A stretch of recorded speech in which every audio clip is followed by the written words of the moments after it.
Salut à tous, j'espère que vous allez bien. Aujourd'hui, je suis super content de vous retrouver pour vous annoncer que le film Contre-la-montre sur le Thor des glaciers de Perrine Fage est désormais dispo sur ma chaîne YouTube. Et puis moi, je pars à Chamonix pour retrouver Perrine pour une interview où elle va revenir sur cette superbe aventure qu'on a vécue l'an dernier. Elle va aussi revenir sur son Thor des glaciers 2024 et elle va surtout nous expliquer pourquoi elle est en béquille en ce moment. Allez, je vous laisse avec l'interview et puis si vous voulez regarder Contre-la-montre, le film est déjà en ligne sur ma chaîne YouTube. Tu me fais un clap? Clap. Ah, je vais le faire. Ah oui, non. Salut Perrine. Salut Valentin, ça va? Bah ouais, je suis super content de te retrouver ici à Chamonix pour un exercice un peu inhabituel pour moi parce que d'habitude je suis plutôt derrière la caméra. Là, j'ai remis ma cape de podcasteur intervieweur et du coup j'ai décidé de faire une petite interview avec toi à l'occasion de la sortie de Contre-la-montre, donc le film que j'ai réalisé sur ton Thor des glaciers sur YouTube. Donc ça va être l'occasion de revenir un peu sur ton parcours, revenir sur ton Thor des glaciers l'année dernière et de cette année, mais aussi de nous expliquer ce qui t'arrive là, pourquoi t'es plâtré et que t'as un bandage à la main. Déjà, avant de parler de Contre-la-montre et du Thor, j'aimerais revenir un petit peu sur ton parcours. Est-ce que, pour les personnes qui te connaissent pas, est-ce que tu peux te présenter en quelques mots et puis raconter un peu ton parcours? Oui, donc moi, Perrine, j'ai commencé le sport à haut niveau en équitation. Ça a été toute mon enfance jusqu'à 19 ans. Donc j'étais en équipe de France junior, etc. Après ça, j'ai un peu arrêté le sport en fait, parce que c'était difficile de faire des études et de continuer le sport. J'ai fait un choix et j'ai repris le sport à la trentaine, comme beaucoup de personnes. Et je me suis tournée assez rapidement vers la longue distance, tout d'abord en triathlon et puis ensuite en trail il y a 5 ans en trail. Est-ce que tu peux nous parler un peu de tes différents exploits sportifs? Peut-être que les gens ne savent pas, mais tu as fait du triathlon avant de faire de l'ultra-distance à pied. Est-ce que tu peux me dire, est-ce qu'il y a un exploit dont tu es le plus fier? Il n'y a pas vraiment un exploit où je suis le plus fier, mais en tout cas, le plus signifiant, en tout cas celui qui m'a fait connaître, c'est celui l'Enduroman. C'est un triathlon de Londres à Paris. On court de Londres à Douvres, on traverse la Manche à la nage et ensuite on va à vélo jusqu'à Paris. Ça s'appelle l'Enduroman et c'est une course qui a aussi sonné la fin du triathlon parce que je faisais de l'Ironman. Une fois que je suis allée à Hawaï, je me suis dit maintenant j'ai pas envie de continuer de faire des Ironman, donc je me suis lancé ce défi de l'Enduroman. Et en me lançant ce défi de l'Enduroman, dans la préparation de l'Enduroman, j'ai commencé à l'ultra-distance à pied et à vélo. Donc c'est comme ça que c'est en préparant l'Enduroman que je me suis initiée à l'ultra-distance. Ton parcours il est assez varié parce que tu as fait aussi le Norseman, tu as fait des Ironman, tu as aussi fait la Diagonale des Fous, tu as fait la Swiss Peaks 360, le Thor des géants, l'UTMB. Qu'est-ce qui t'anime, qu'est-ce qui te plaît le plus dans ces efforts-là? Ouais, j'aime beaucoup les efforts d'endurance. Après, je pense qu'il y a une volonté aussi, je ne dirais pas de cocher des cases, mais je pense qu'il y a des courses qui sont tellement célèbres qu'on a envie de les vivre, ou pour l'ambiance, ou pour essayer de comprendre. Il y en a, par exemple, je suis allée faire le marathon des sables parce que j'essaie de comprendre. Ça m'a pas spécialement plu, mais je suis contente d'avoir. C'est pas mon type d'effort, mais je suis contente d'avoir pu savoir de quoi on parle et savoir ce que ça représentait comme effort. Et j'ai passé aussi un excellent moment. On va parler un peu de ton année 2024. Comment est-ce que tu l'as structurée? Quelles étaient les grandes courses auxquelles tu voulais participer? Et peut-être que tu vas pouvoir parler un peu plus de ce qui t'est arrivé et pourquoi t'es plâtré là aujourd'hui. On va pas se mentir, l'année 2024 c'était tourné pour préparer le Thor des glaciers pour pouvoir réussir suite à mon échec en 2023. J'ai mis un peu de temps d'ailleurs à me décider de faire le Thor des glaciers. C'est pour ça que je m'étais ouvert une porte en m'inscrivant aussi à l'UTMB au cas où parce que j'étais pas sûre. J'ai commencé l'année avec une course en Nouvelle-Zélande de 100 km et en fait l'idée c'était de me mettre 100 km par mois jusqu'au Thor des glaciers. Donc j'ai fait pas mal de 100 km et le premier objectif quand même de l'année c'était l'Eiger 250 en équipe. pour préparer cette Aigueur des 150, j'avais mon dernier 100 km, qui était le 90 km du Mont Blanc. Au cours de ce 90 km du Mont Blanc, ma cheville dans la descente de Valorcine a fait un énorme crack. J'ai arrêté la course, pas vraiment pour la cheville, mais enfin pour plusieurs raisons, parce que je pense que j'étais pas contente de mon chrono. Il y avait la cheville qui avait fait crack, et 10 jours après, il y avait l'Aigueur de 150 qui était une priorité. Donc j'ai arrêté la course à 75 km, je crois. Et je suis rentrée chez moi, j'avais juste un petit œuf, et j'ai continué ma saison comme ça. Avec une cheville très instable qui faisait que se tordre, impossible de descendre normalement, mais sans grande douleur ou c'était pas très gonflé.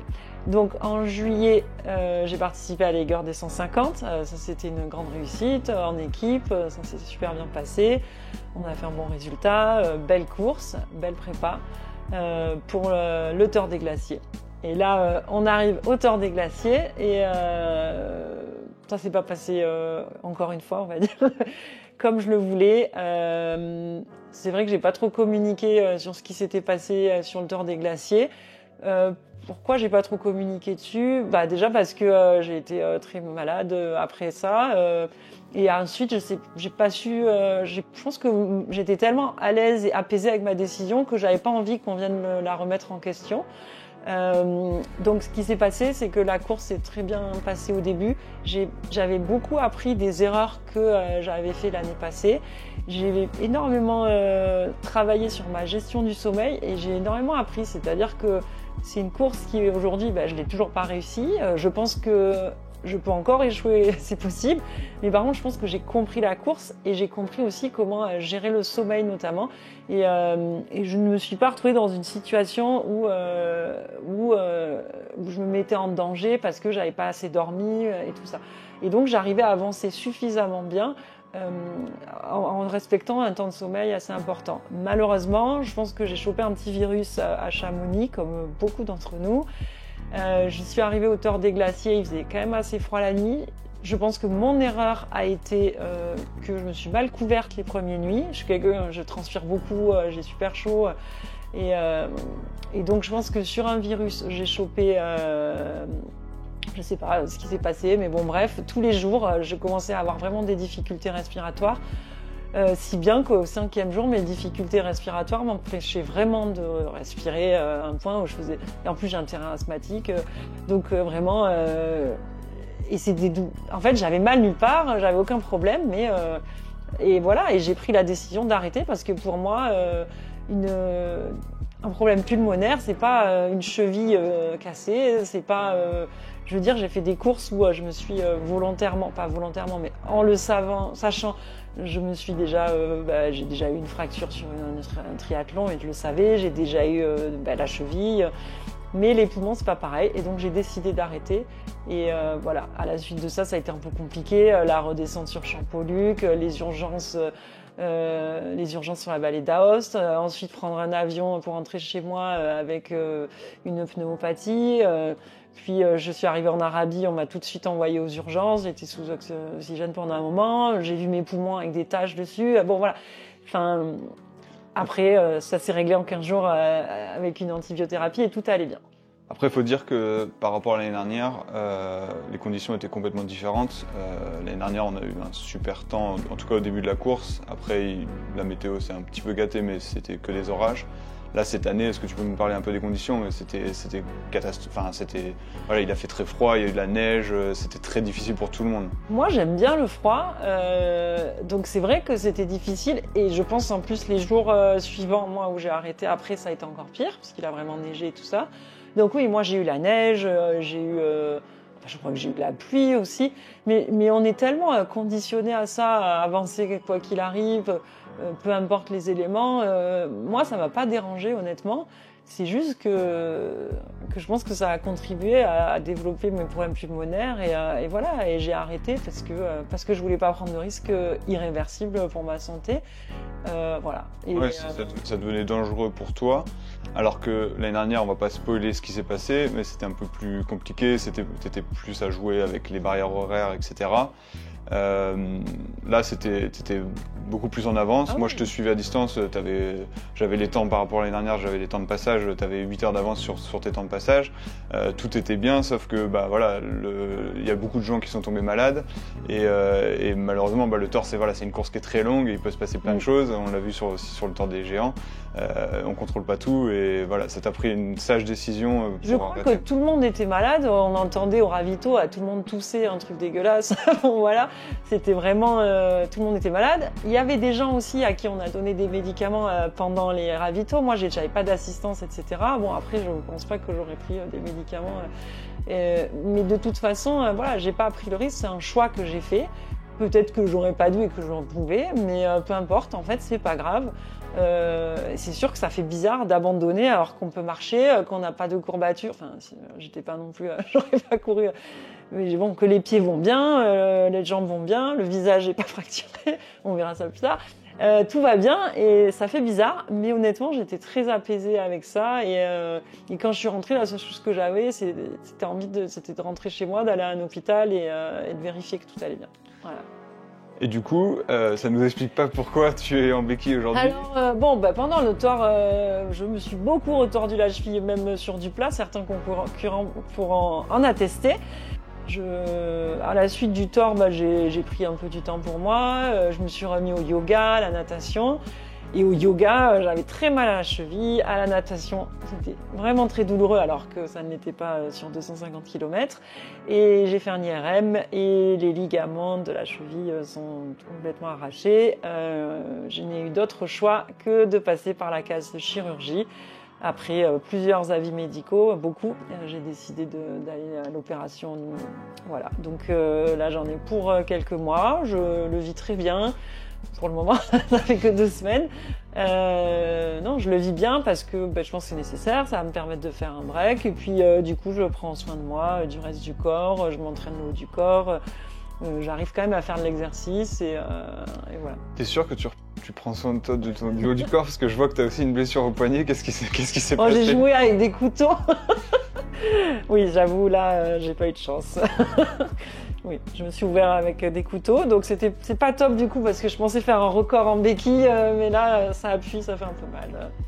Voilà, mais c'est des périodes comme ça, on dit que c'est le corps qui envoie des signaux pour se reposer. Comme tu dis, ça permet aussi de faire une pause et puis de repartir avec une cheville toute neuve. Oui. 25. Tout le monde me dit mais tu dois t'ennuyer, etc. Non, je travaille à distance, j'ai plein de choses à faire et dans ma tête je cogite sur l'an prochain. Et voilà. Je vais revenir un petit peu sur le Tour. Est-ce que tu peux me raconter un petit peu ton histoire avec le Tour? Pourquoi tu as voulu t'inscrire sur le Tour des Glaciers? Et voilà, quel est ton rapport avec cette course? Pourquoi cette course? Pourquoi tu es revenu cette année? Est-ce que tu peux m'en dire un peu plus? En fait, je suis arrivée un peu par hasard à la Swiss Peak 360. C'était pendant l'année du Covid, je voulais me faire un défi, c'était peut-être quasiment la seule course qui a eu lieu pendant l'année 2020.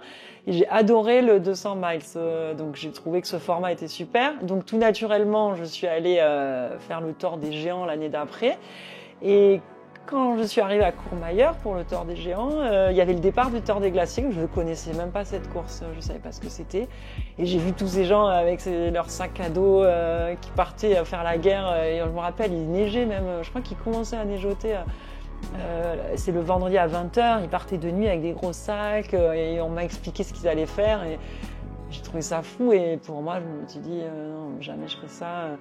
Et puis bon, après j'ai fait le Tour des Glaciers, la PTL qui m'a initiée à ça. Et une fois que j'ai fait la PTL, pour moi, j'étais prête à me lancer sur les glaciers. L'année dernière, ça s'est pas très bien passé, donc c'est le sujet du film. Pareil, je vais pas spoiler, mais ça a été une course où il s'est passé tellement de choses. Mais on a envie d'y revenir. Alors, il y a des gens qui diraient vous avez envie d'y revenir pour vous faire mal. Moi, je pense pas que ce soit ça. Il se passe quelque chose dans cette course. On fait le tour de la vallée d'Aoste. Elle veut dire quelque chose, cette course. Elle a du sens. C'est beau. C'est un voyage. Et c'est incroyable. Voilà. Est-ce que tu peux me pitcher contre-la-montre et j'ai une double question. Alors déjà, pourquoi avoir voulu documenter contre-la-montre? Parce que habituellement, tu auto-documentes tes courses. Et pourquoi cette fois-ci, l'année dernière, sur ton Tour des Glaciers, tu as voulu avoir quelqu'un, en l'occurrence moi, pour te suivre sur la course? Et est-ce que tu peux aussi me pitcher le film Contre-la-montre?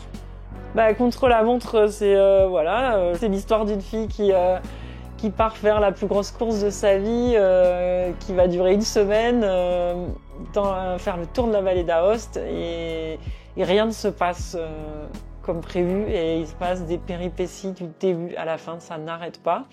Pourquoi j'ai voulu documenter cette course? Parce que je fais beaucoup d'aventures, en vélo, à pied.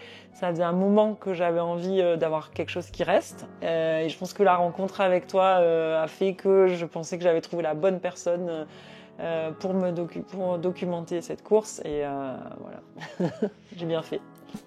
Et du coup, voilà, on en a parlé un petit peu avant, la course s'est pas très bien passée, mais malgré tout, ça a donné lieu à un film qui a plutôt marqué, parce que voilà, j'ai un trophée dans les mains, c'est le prix du public qu'on a reçu lors du festival de Trail fait son cinéma.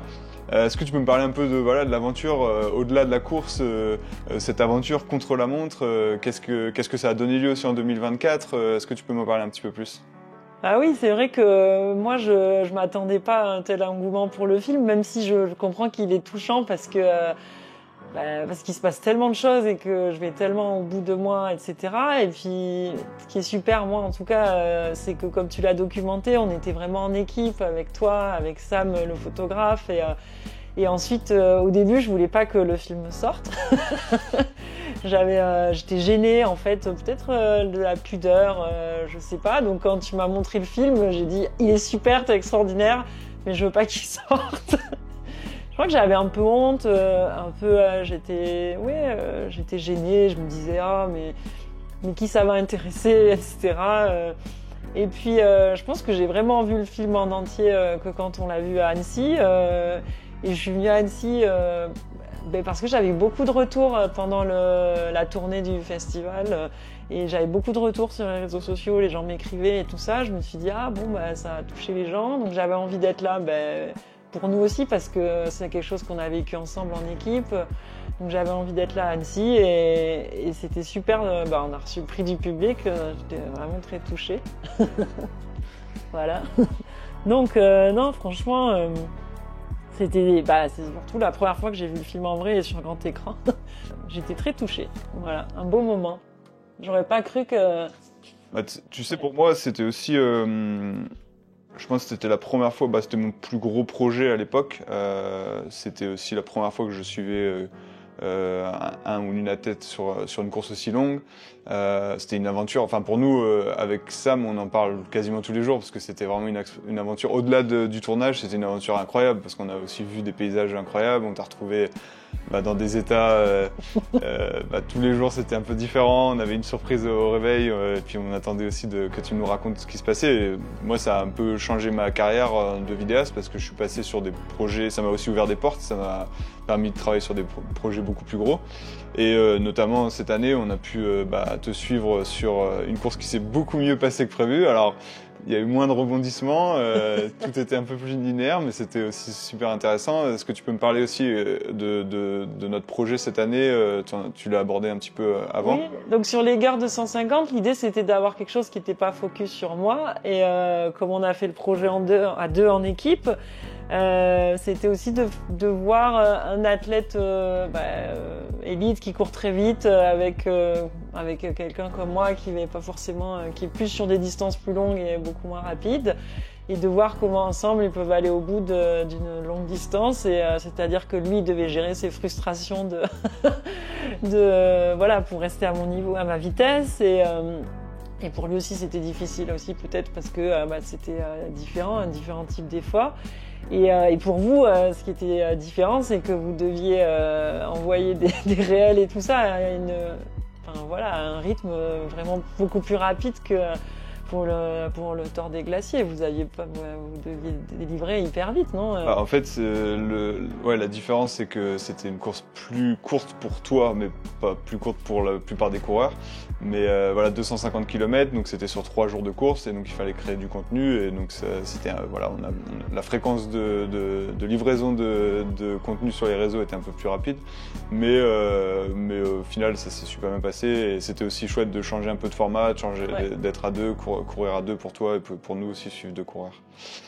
Est-ce que tu peux nous parler de tes projets 2025 ? Est-ce que tu sais à peu près ce qui va se passer en 2025 ? Franchement, je sais pas. J'ai plein d'idées. Ça part vraiment dans tous les sens. Ce qui est sûr, c'est que j'aimerais bien qu'on fasse un projet ensemble. Pour l'instant, je sais pas si ça va être à pied, en nageant ou en vélo. Je pense que j'ai envie de me remettre à nager parce que j'avais arrêté il y a 2 ans une traversée en maillot qui a échoué de la Manche. Mais le l'eau libre, c'est quelque chose que j'aime beaucoup. Donc peut-être un projet natation. Des projets vélo aussi, c'est quelque chose que j'ai un peu laissé tomber. Je refais toujours des projets tous les ans, mais c'est plus je vais à vélo d'un endroit à un autre. Donc peut-être donc je sais pas encore. Malheureusement, je peux pas. C'est pas défini. Est-ce que je vais refaire le Tour des Glaciers en 2025 ? C'est pas fermé. Ce qui est sûr, c'est que je vais le refaire. Est-ce que ça va être 2025 ou 2026 ? Je sais pas. Il y a vraiment, pour toi, c'est le Tour des Glaciers. Le livre sera terminé le jour où tu l'auras terminé, ou est-ce qu'un jour tu penses que tu pourras être en paix avec cette course sans l'avoir vraiment terminé ? Non, je pense qu'il faut le terminer. Après, je me rends compte que même en l'ayant terminé, je me demande si, quand je vois les concurrents qui reviennent, et alors qu'ils l'ont fini, je me demande si je vais pas le refaire. Mais moi, aujourd'hui, je me dis pas, je vais le refaire et le réussir et le refaire encore. Pour moi, si je le réussis, c'est la dernière fois, quoi. Et d'ailleurs, cette année, c'était marrant parce qu'il y avait certains qui étaient là et qui disaient pendant la course, mais pourquoi je suis là ? Mais j'ai plus jamais. C'est vrai que c'est dur. Mais honnêtement, maintenant que je comprends comment ne pas arriver à ces états dans lesquels j'étais sur la première année, mais ça veut pas dire. En fait, il peut tellement se passer de choses, un coup de froid ou une blessure, une chute. Il y a énormément de chutes. Il y a aussi un taux de finisher, c'est parlant de voir chez les femmes, je ne sais pas si tu as les chiffres, mais... On n'a toujours pas un podium c'est 5 personnes, on n'a toujours pas un podium de 5. Il y a 11 personnes qui avaient fini l'année dernière de tous les temps, 11 femmes, et cette année il y a eu 3 ou 4 finisheuses, donc ce qui fait qu'il y a 15 femmes qui ont fini le Tour des Glaciers dans 6 ans ou 7 ans. Donc c'est pas beaucoup. Cette année, j'étais surprise. À un moment, je suis arrivée, je sais plus à quel ravito j'étais. J'ai vu des coureuses qui étaient là pour m'accueillir. Donc ça veut dire qu'elles avaient abandonné. La différence aussi cette année, c'est que les femmes ont décidé de se réunir et de se rassembler entre elles pour s'aider dans la course, dans la préparation. Ça, c'est quelque chose qui est unique parce que normalement, sur ces courses-là, on se dit même pas bonjour au départ, les femmes, on ne peut pas mentir. On est tellement habitués à être dans notre bulle et sans sororité ou quoi que ce soit. Et là, on a créé ça, c'est la fille qui a gagné les deux dernières années, qui a créé ce groupe et qui est sincère. Et j'avoue que je voyais pas trop intérêt au début. Et là, maintenant, ça m'a fait plaisir de savoir qu'elles étaient là autour de moi. Et on était vraiment dégoûtés pour celles qui n'avaient pas pu finir. On suivait la course des autres et ça a aidé énormément. Ok. Pour conclure, j'ai un petit cadeau. Alors c'est pas Noël encore, on est que mi-novembre, mais je voulais t'offrir ce petit cadeau pour te remercier aussi des opportunités que tu m'as offertes. Donc c'est mon petit cadeau de Noël en avance. Je te laisse l'ouvrir et découvrir. Je suis gâtée. Désolé, je suis pas très fort en papier, en emballage. Ah. Oh, le petit chameau. Je pense que tu peux montrer. Alors pourquoi un chameau ? Alors Valentin est venu me voir chez moi en Arabie Saoudite et on a fait un petit road trip. Oh là là, le petit migou. On a fait un petit road trip.